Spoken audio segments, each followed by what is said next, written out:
Yeah. Wait, where are you? We're in San Diego. Okay, so you got probably similar weather to here. Where are you at? I'm in Palo Alto. Oh, okay. North, Yeah. Bay Area? Yeah, it's very hot. It's like very hot. Yeah, it's hot here too. We just have like a little plastic target pool in the backyard, so we just build that up for the kids. Yep, that'll do the trick. Yeah. Well, Quinn, thanks again for doing this. I really appreciate it. I love your setup. My wife was right. Your setup is rad. You got some couple acoustic guitars. There's that hollow body back there.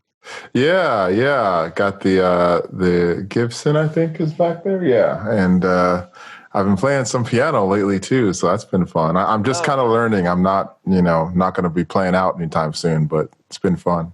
Oh, really? Yeah. I mean, in a couple of your recordings, there's piano. Did somebody else play on those parts? Yeah. It depends on what recording, but yeah, definitely. Okay. Yeah, because every time I stuff. Yeah. Piano in there. Yeah. When we're on tour, I'll have them like show me a little something, a little riff here and there. That's how you pick it up over time, Oh yeah, right on. That's awesome. So, did you grow up in Palo Alto? No, I not at all. I grew up in Indiana, and but these days I bounce between here and Nashville. Okay.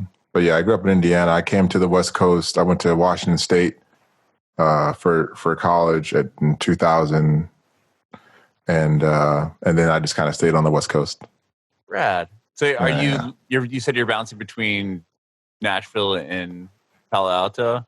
Yeah. So for COVID, I felt better being in California. I just felt like Governor Newsom is, I just think I'm glad that I'm here. Like there's been a lot of stuff going. I mean, Tennessee's already open, for God's sake. Like I'm seeing pictures of people like crowding in bars. It's like, dude, no. We're not there yet.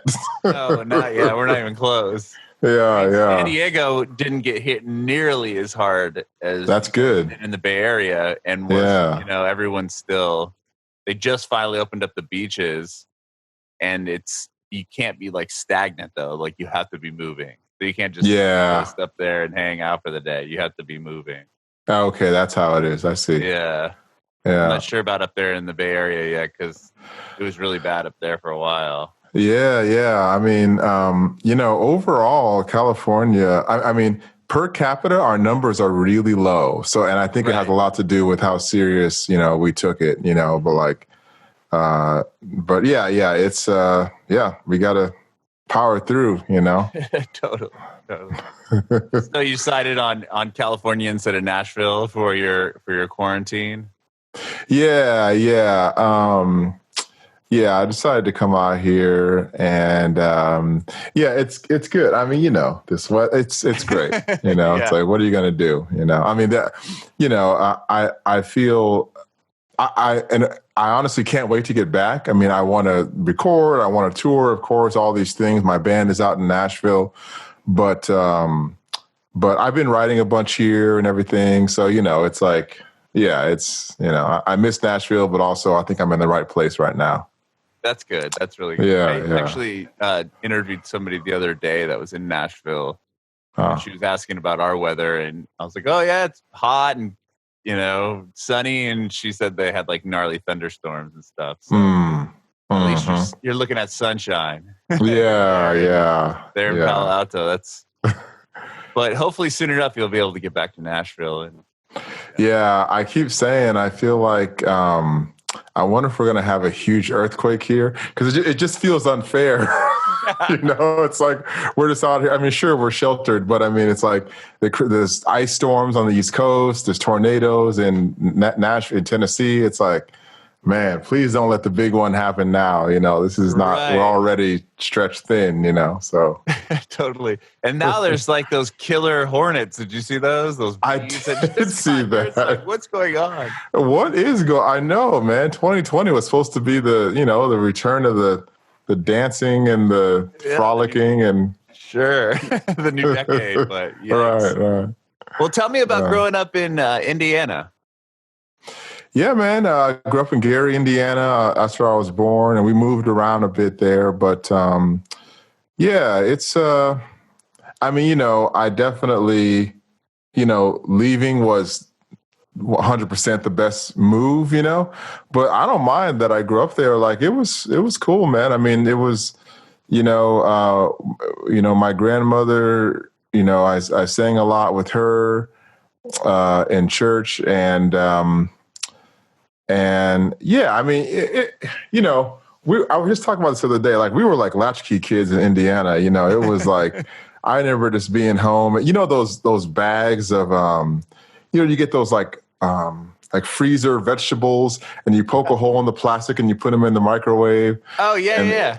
Yeah, and it's like Brussels sprouts with like nacho cheese on them. Sure, yeah, like the little baggies, and you put them in the microwave and shake them exactly. up. Like those, that was my dinner. Like growing up, I remember making those. I don't even know how old I was for a long time because my mom worked a lot, so okay, it was oftentimes just me and my sister at home. But yeah, we had a great time, man. It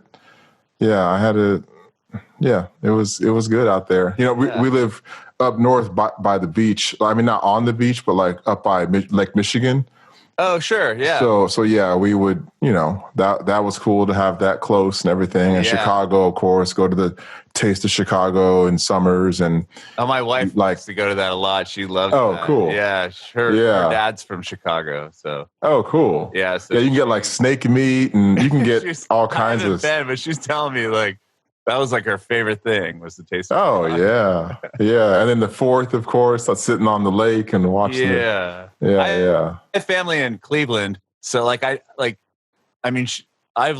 seen Lake Michigan, which is much prettier than Lake Erie, but they're both. I mean, a Great Lake looks like an ocean. There's waves, the whole thing. Yeah, it really is. Yeah, I don't know how familiar you are with Gordon Lightfoot. The name sounds familiar. I don't know. Yeah, he's a singer-songwriter from the 70s. Anyways, he has this song called "The Wreck of the Edmund Fitzgerald," and it's all about this ship that was going from, I want to say, Detroit on Lake Superior and go. Anyways, but the ship went down. It was like the northeastern winds, and it's such a beautiful song. It takes you there, and like the captain, and they're not sure they're going down, but then the cook at some point is like, fellas, it's too rough to feed you. And then 15 minutes later, they're at the bottom of Lake, I can't remember if it's Lake Erie or Lake Superior. Okay. But anyways, it's a great song. I recommend it. I'll check it out. That's yeah. So you're talking about singing in the church with your grandmother. Was that your first experience with music? Did she kind of get you into music? Yeah. She got me piano lessons and we would sing all the time. She would just have me and my sister do harmonies in the back seat, or we would sing along to commercials. She was just really into it, so it just got us into it. But yeah, of course, I didn't keep up with the piano lessons. I was not really, most kids. It was don't. Yeah, it was that or video games. That's a hard choice to make for a kid. 12-year-old behind me in this bedroom that has piano lessons and all the things and. Playing his video game right now. right. It's a tough choice. Yeah. And it's like the kind of thing I don't have any kids, but as a parent, like you don't want to necessarily make the kid play piano, even though later they'll probably appreciate it, but it might make them actually not like music. Like yeah. So you can't tell line. But they could grow up and be like, oh man, thank you for doing that. Or they could grow up and be like, you know. Yeah. I always tell them, I'm always like, I'm 99% of the artists that I've interviewed always thank their parents or their grandparents, whoever put them in piano lessons, because that's it. And he's like, oh no, but it's just getting them to sit down and do it. Yeah. And that's always my biggest regret. I've said this before, but my dad could play. We had a piano in the house, and I have a sister that's 11 years younger than me. And she decided to play, and I thought it'd be cool to play guitar instead. Yeah. Everyone that plays piano, most people can jump over to the guitar very easily, and I didn't think. You can't play rad rock and roll songs on the piano. Right. My sister can play, and she's really good, and so is my dad. But I never did it. I wish I would have. Yeah, I think too. At least for me, the guitar. The plateaus come a little quicker, you're like learning and then you get like this fun plateau but like piano, it's a bit steeper. It's like you got to go for a while before you're actually doing fun stuff, at least for me. Yeah, that's a very interesting point. I haven't thought about that. Yeah, because with the guitar, like, if you get 3 chords, you could play 1,000 songs. Yeah, like everything. Everything Tom Petty ever did, Yeah, if you learn a power chord, like that's it. You're good. That's all you need. Yeah. Piano, it's like even trying to get your fingers ready and write takes, I'm sure, 6 to 8 months. Right. And then there's all the different keys. You got, this is in B flat, what? And you got to, So your grandma got you into piano and you guys were harmonizing in the backseat. And then what was the next instrument? Like, what was your next move musically? Honestly, I got into, when that Doors movie came out, I really got into that and the Doors, and then that led me to the blues, and because Robbie Krieger was just he's an amazing guitar player, but like a lot of his blues based, at least I thought so back then. So then I got into Muddy Waters and all that stuff, and I think then I at least bought a guitar, and I would like feel, I bought a guitar, then I was just air guitaring with a real guitar. But then eventually I actually picked up some stuff, so. Right on. And then how old were you then when you started playing guitar? Maybe 18, 19, something like that. Yeah, pretty late. So you're out of high school and stuff. Yeah. Just at the end of high school, I got a guitar, and didn't really start playing till later, early 20s, that's when I really started. Okay. So like in high school and stuff, you didn't play in bands or you weren't in the band? No. Just out of high school, I think my very first band, I think I had just graduated, and I had never, believe it or not, I had never heard of Led Zeppelin. And I had some friends of mine and they just liked my voice. They were like, hey, can you sing this song, Your Time Is Gonna Come, And I was like, yeah, I could sing that, who is this crazy, So yeah, we had a little plant fellow. right. So we'd had a little Led Zeppelin band for about a couple months. So that was technically my first band, but yeah, then I only did Led Zeppelin covers. Yeah. Well, actually, no, that's not true. We also did stuff from Tommy. Oh, okay. We did some Tommy songs. Yeah. Okay. Yeah, that's Pinball cool. Wizard. Yeah. Did you just play like bars and stuff? Like, no. We didn't play out. Oh, it was just a fun little. It was just band. A fun. Yeah. No, we didn't play out. No, we just. Yeah, I mean that's a good. Were we a band if we didn't play out? That's some. There's debate, but but no, we just together. That's fun. We did, and we learned the songs. Like we could have played out, but none of us suggested it. So, so it was just playing in the garage or wherever you guys. Yeah. That's cool. You're just doing it to do it. Yeah. So from there, like from that band, when did you start writing your own songs and really pursuing music as a career?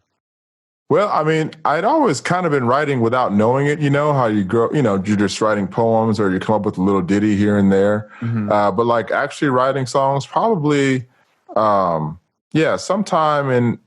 I went to like 4 different colleges before I went to Evergreen. But yeah, sometime in there, I started writing songs and I ended up, I would come up with all kinds of different names for myself. Because I felt like you had to have a stage name. Sure. That was like half of my time. It was like writing little ditties, but the other half was like, okay, but what is the name going to be? Like that was the really important part, more so than the songs. That's always a tough thing for people, especially nowadays with Facebook and Instagram. Like every band name is gone. Yes. Yeah. If you took 5 words randomly out of the dictionary, I'm sure it's a band name. Yeah. Totally. I know. Yeah, in the future it's going to be just like numbers, we're X01 dash. Yeah, that's a good point. Yeah. So you're trying to come up with your stage name and you're kind of writing songs, and this was in college? Yeah, around college, and then in college, the first, well, maybe not my first show. I don't know if I remember my very first show, but certainly the first one that I was fond of was I had another cover band in college at Evergreen, and we played CCR and GNR songs. Okay. And so we had a show, so we did that, and there were people there. It was like the first week of college and everything, and freshmen were there and everything. And we played a show, and then I played after the band show. I played a solo set of my songs, and cool. It was just so fun. I mean, it was a good response, and people had a good time, and then I was just like, oh man, this is great. Yeah. So you played 2 sets then. You played with the GNR Creedence cover band, and then came back out and played by yourself. That's right. Yeah. What was it? Was it more fun doing the solo thing? Absolutely. Yeah. And it was unexpected because it's just cool. Are you a songwriter as well? I'm not. I played in bands in high school and stuff, but I'm not very good. So yeah. I'm better at the interviewing part. Nice. Well, yeah, it just to have people respond to something that you wrote. It was cool. It was just you feel connected maybe, or I was hooked from the jump. Yeah. Wow. And from there, was it just okay? I'm going to start writing songs. Like, yes. What were you going to, and then trying to play out to other venues and stuff? Not really. I just didn't know how to get gigs. I didn't really know how to do that. So I instead kind of kept writing. That was my favorite part of the whole thing anyways. Mm-hmm. Mostly through college, I didn't really play out that much till I came down to the Bay Area from Washington State. But yeah, mostly I just kind of kept writing. I played my songs for friends at parties or whatever, and that kind of stuff. But it wasn't until I got down here that I was actually pursuing shows and eventually put a band together and all that stuff. Okay. And so did you finish school in Washington? I did, yeah. What made you decide to come down to the Bay Area? Just nowhere else to go, man. It was like, I tried LA first, but I didn't like it. It was just too big and too impersonal or something for me. Mm-hmm. And then I went back up to Seattle, actually. I lived outside of Seattle for a little while. And then some friends of mine invited me to stay with them in Oakland. I just met them at a party up there. And they were like, yeah, come down and visit. And I was at their doorstep like a week later.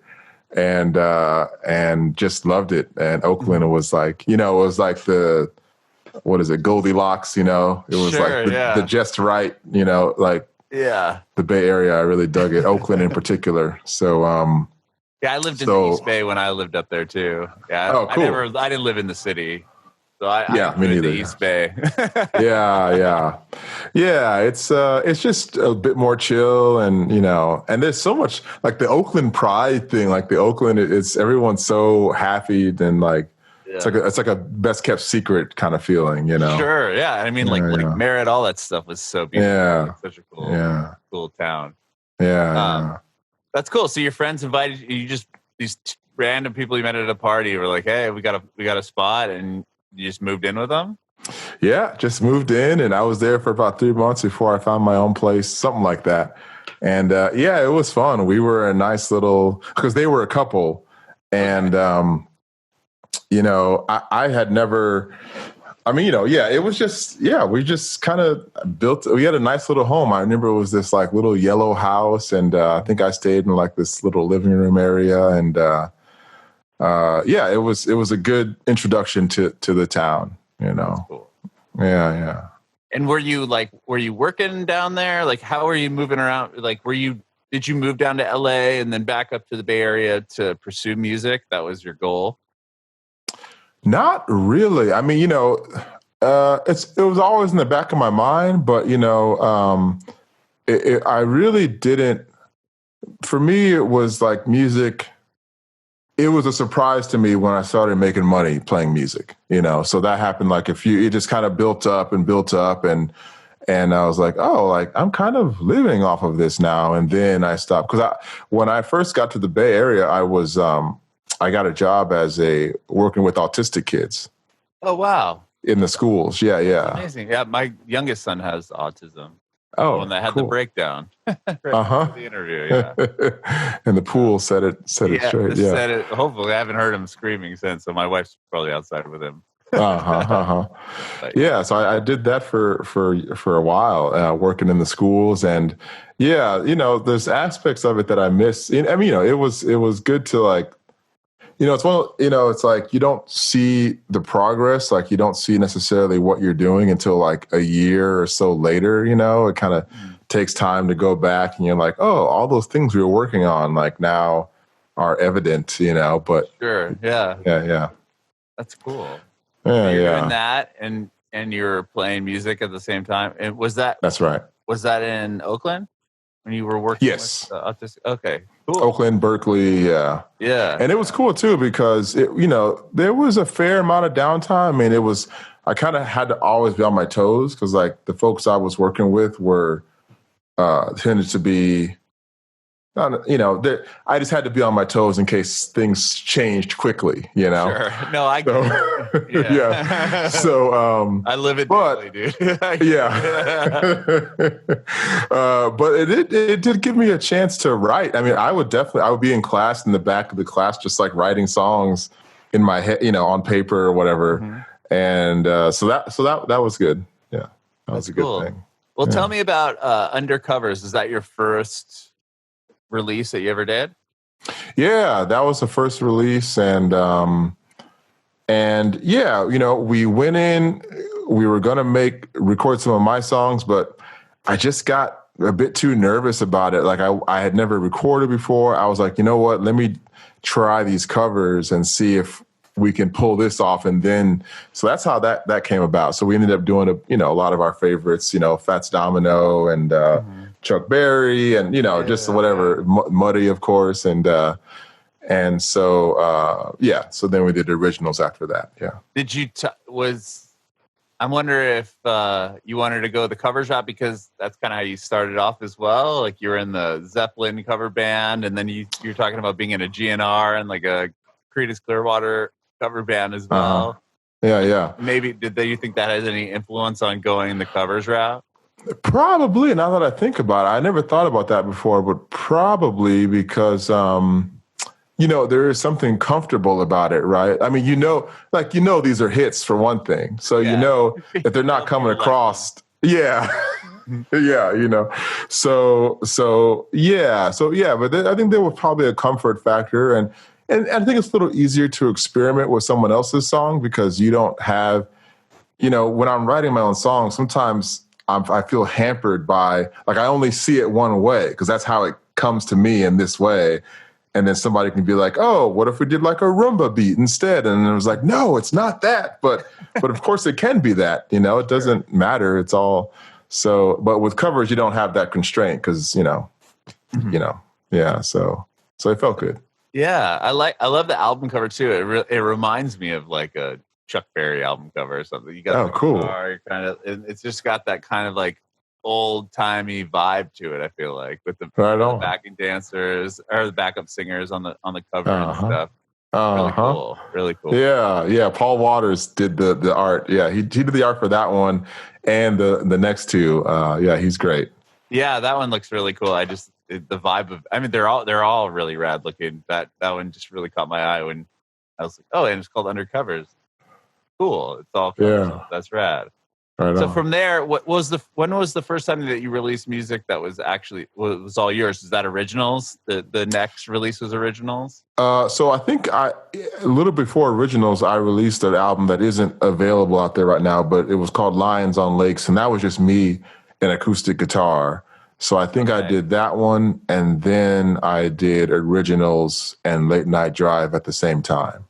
So Late Night Drive was also not available. But anyways, yeah. So from the covers album, real quick on that, you recorded that in the Bay Area? Was that at like a studio in Oakland or something? Yeah. What was that studio? Yeah, I recorded that at Jeremy Black's studio.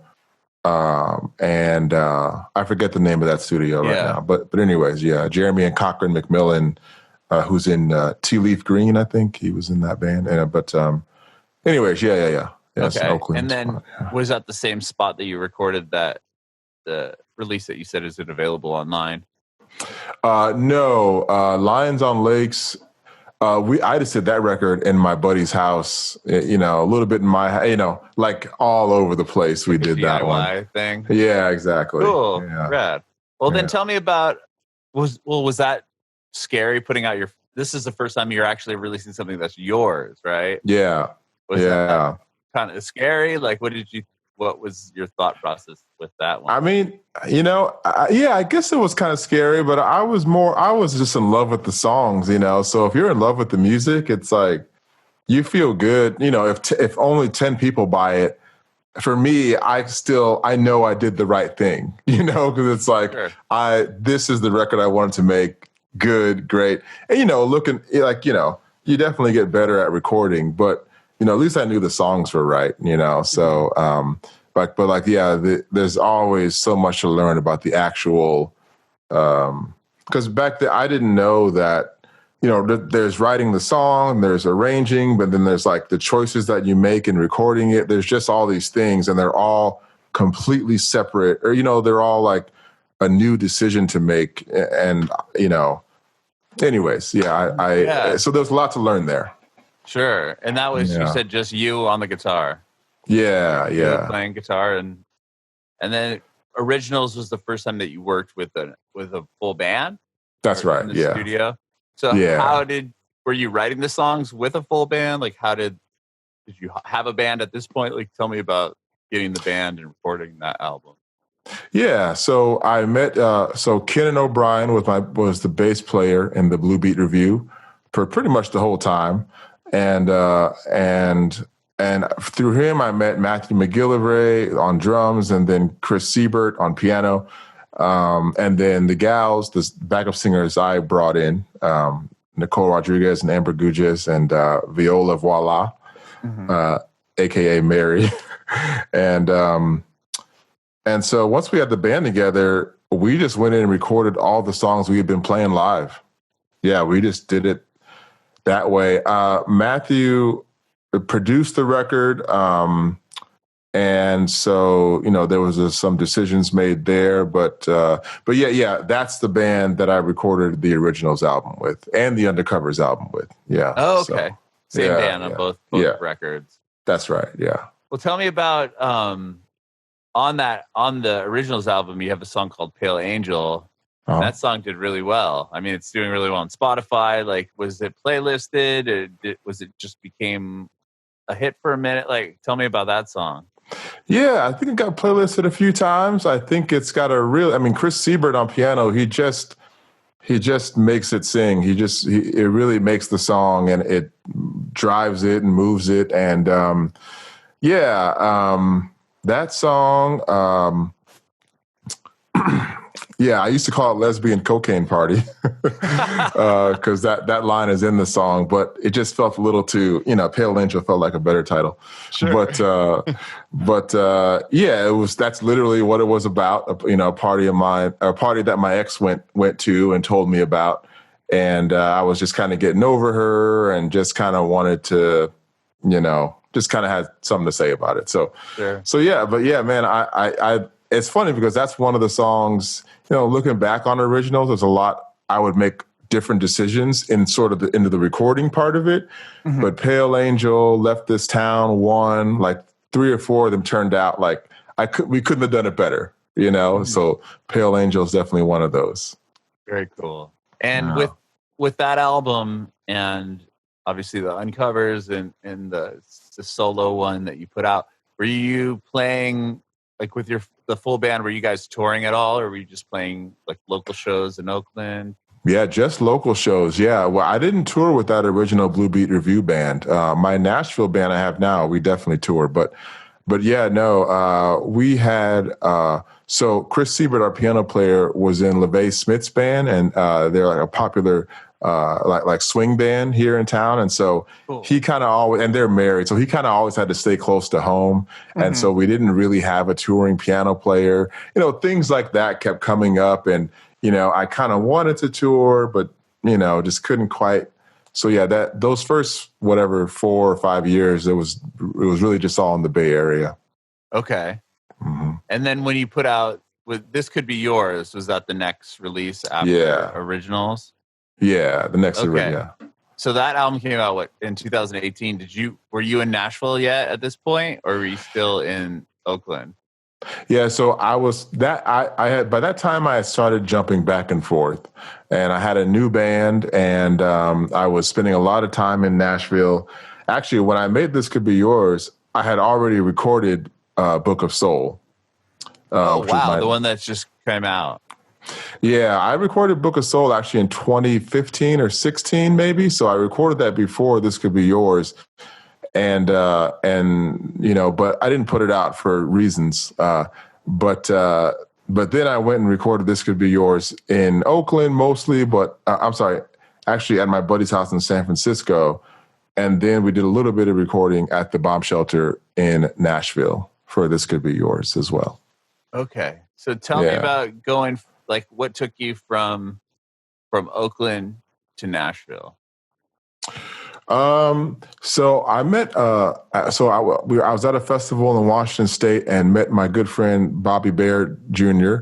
And, and he, right away, he was like, man, I heard your music. You need to move to Nashville. So, and I had not considered moving anywhere, but I was starting to feel a bit stuck, you know, with my band and not being able to tour and all these things. And so, but it took me about a year or something to even go visit Nashville. Cause you think of Nashville, you think of country music, you know, and that's just what I thought it was. And that's not what I wanted to do. But I've always loved country music. I mean, I grew up at some point, you know, you used to be able to get records like COD, you know, like they'd be on TV and you could order them. Me and my sister would always do that. We would order records. Yeah. Oh, well, yeah, there's those. But you could also just get it straight up COD where the record or whatever it is arrives at your house. And then it's like, all right, you got to pay us now. So then my grandparents would look at us, you know, but they would just pay because it's already there. I mean, you know, it's like it's already been ordered. So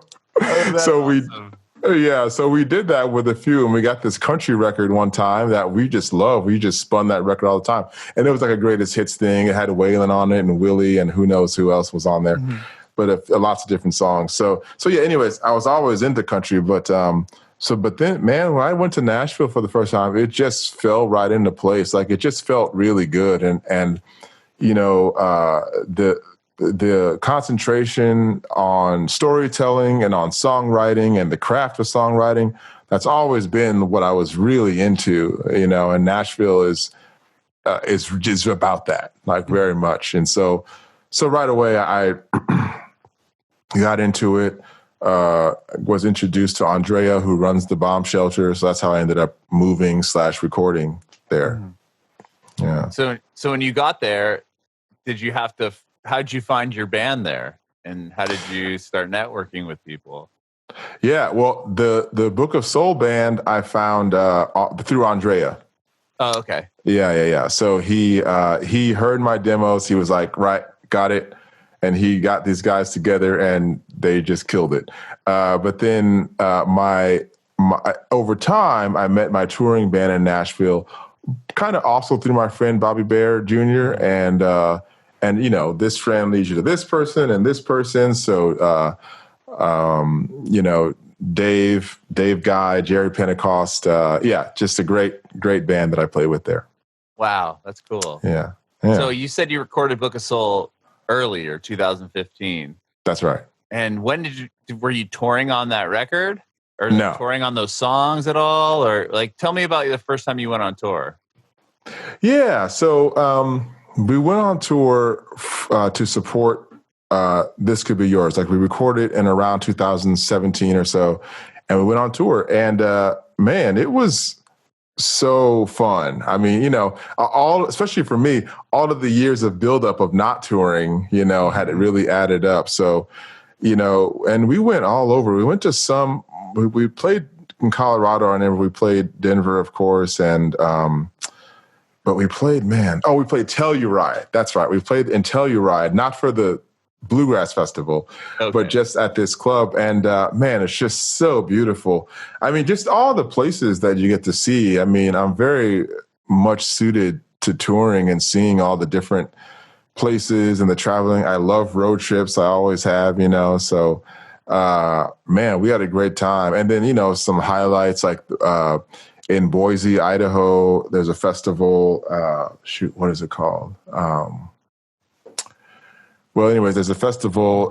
Man, we just love playing Boise. Like, you know, all these places that, you know, Telluride, Boise, like just these random seeming towns. It was like, man, I love Boise. You know, and you wouldn't know that. You know, like, you just don't know that till you go there a few times and, you know, you get some fans and play some music, have a good time, you know. Yeah.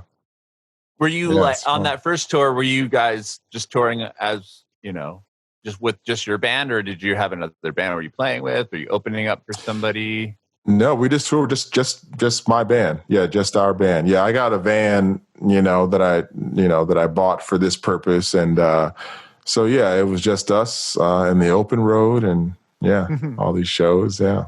Right on. And it's weird. Some people like to eat more than others, you know, so you gotta like stop, you know, and it's like, damn, you eating again? Yeah, right. Yeah, bathrooms. Yeah, that's funny. Yeah. So that was your tour. You toured on "This Could Be Yours." Yeah. So, okay. Now we're coming to, you know, around this time, and you just put out "Book of Soul." You said you recorded in 2015. What was the reason for releasing it now? Like, I don't know. You could talk about that, but yeah. Yeah, sure. Yeah, I just, you know, I didn't. Because the record is so big, I mean, the record turned out more than anything I've done, you know, how I wanted it, you know. There's some things I would change about it, you know, but that's always going to be the case, you know. But it's like, man, I just love that record. And I wanted it to be big. I wanted it to be, you know, my songs and soul music. And I remember me and Andrea talking about like the James Brown vocals, you know, like the overdriven vocals. So we got that going. And but I felt like it was just too big for me to tour with a smaller band, you know, or like touring solo with a smaller band.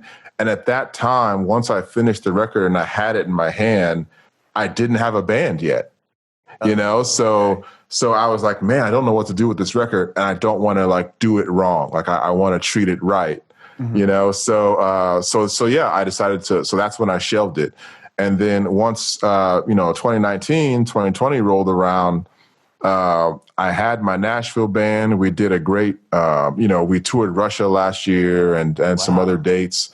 And it just felt like the right time to put it out because we had been playing those songs and I was getting a great response from the audience. And so, yeah, it felt like the right time to put it out, to put my favorite record out. Yeah. That's cool that it's still your favorite record. And even 5 years later, do you listen to it and like, have you learned anything in the 5 years between recording that record and now that you would have wanted to implement in the recording of it, or you thought it was perfect as is? Sure. I mean, you know, a lot of it is just exactly how I want it. I mean, man, I'm always learning so much about recording, you know. There's definitely things that I look forward to trying, or to like, you know, zig instead of zag when it comes to this, you know, certain things, or like vocal tone is like, you know, man, I've been thinking about that a lot lately, like microphone choice and preamp choice and all these things. And of course, at heart, I'm not an engineer. I'm not a you know, a technical guy like that. I'm mostly just about the songwriting, but in order for the songs to come across right, I need to like pay attention and know a little bit about how my voice sounds, you know, because that's, people are going to receive it in a certain way, depending. So yeah, just little things like that. Like when I go, I'm done writing the next record. So whenever, you know, who knows when the world will return, but that's cool. So you have it finished. You are like, the songs are done at least. Yeah, at least like 95%. I mean, they're pretty done. And I think that you don't necessarily want to finish them all the way unless you're about to go into record right then, because you got to word here or there, you got to leave some of it to chance, so, but yeah, definitely keep learning how to do it better. Yeah. Well, so you have these songs done. Are you going to tour on Book of Soul? Like, what? Say we weren't in this current situation. Mm-hmm. Was the goal to tour on Book of Soul and then to just have those other new songs ready to put something out? What, like later this year or next year? Like, what was? Okay. Yeah. That's basically it. Yeah. Once this is all, of course, I've been doing the live shows, the live sessions, which is fun. But it's not the same as being in front of people, going town to town. It just can't be replaced, So well, I imagine we'll get out there. My booker is definitely, he keeps like putting dates on the books, just like, all right, July. Let's look at July. Let's look at September, So who knows when everybody will get back to doing things, but yeah, we're gonna tour and then get started on the next record with the Nashville band and see how we do. Very cool. Very exciting. Tell me about the live streams. Have you been doing them often? Like, do you have a schedule for those, or you just kind of randomly go, I'm going to go live on Instagram? Yeah, I thrive on schedules. So I've been, I've been doing them every Saturday and then sometimes on Wednesday nights. But yeah, there was a time there where, Bill Withers died. And then I think it was 4 days later, John Prine died. Those are like two of my top five. I mean, if I could be a songwriter, Bill Withers and John Prine, it doesn't get better than that, really, honestly. I don't know if you heard today, but I don't want to crush your mood, but did you hear that Little Richard died today?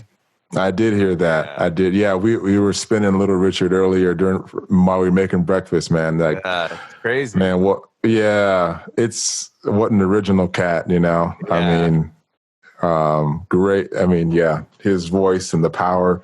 But yeah, man, it's sorry. No, it's all. I mean, no, man, 2020 is nuts, man. It is not playing with us. It's a serious year. It really is. Yeah. What is going on? Man. But yeah, I don't know what I was saying. Something. Oh, you're talking about anyways, about, like playing doing the live sets and oh yeah. So I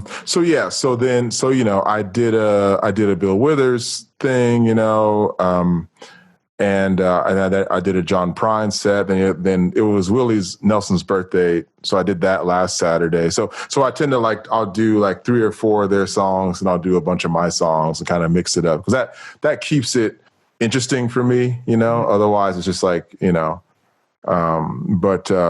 kind of have theme to the performance a little bit. Exactly. It just makes me, and that way I'm learning new songs and all these kinds of things, because you can think, even somebody like Bill Withers, who I'm very well versed in, he has like 4 like perfect albums. I mean, who does that? He's like, I know his music pretty well, but then from that to like learning these songs that's another whole jump. And so that was great, Mm-hmm. Same thing with John Prine, So yeah, it's great to stretch the brain in that way and get things moving. Yeah. Is it something that you think you'll continue to do after the quarantine is up?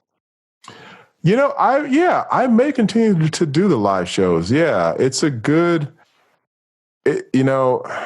TBD, but yeah, I have thought that might be something that I keep doing once a month or something, or just while we're on tour, we just stop and do one of the, I think like that'd be really or something. I think that'd be exactly really cool. Yeah. I think that I haven't heard anyone talk about that yet. That totally opens the door to so many more cool, like situations, like with your favorite artists and stuff. Mm-hmm. I mean, I think aside from what is currently going on, which is disaster and it's awful, but the fact that we're able to kind of get to look behind the curtain to some of our favorite artists, like get to watch you play in your in your house right now, like you never know what your house looked like, or it's more of an intimate thing if you weren't stuck inside and have to play there. You know what I mean? Right. Right. But that's cool. I mean, I think that's a great idea to do it like on the road and stuff.